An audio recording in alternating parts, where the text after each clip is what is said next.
Well, Kamala Harris needs to keep her momentum going. She went into the convention. She came out of the surprise announcement, obviously, that Biden wasn't going to run.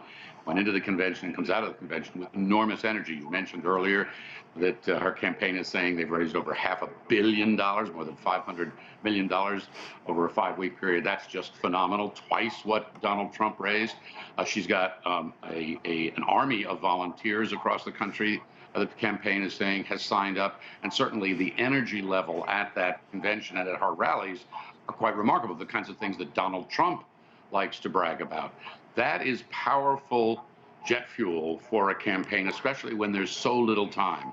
And I don't think we can minimize, and shouldn't, for people who are watching around the world, from around the world, how important that energy is. Because these people go back to their states, their cities, their towns. They knock on doors. They put out yard signs. They tell people who, I'm not sure I'm going to vote. Gee, you really shouldn't. Here's why.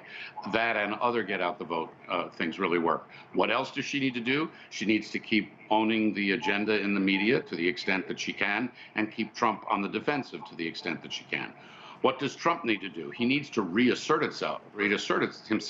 He has been very much and very visibly knocked off balance here, and he's had a hard time getting his narrative back out front, simply, for one reason anyway, simply because Harris is so new. So she's sort of the novel person, the new person on the block, and now he becomes old news.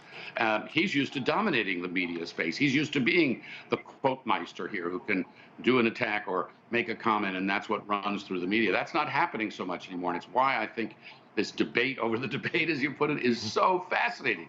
Because in a race that looks this close, he needs everybody he can get, both candidates do, and they're going to need to confront one another and see what they can add to what they've got.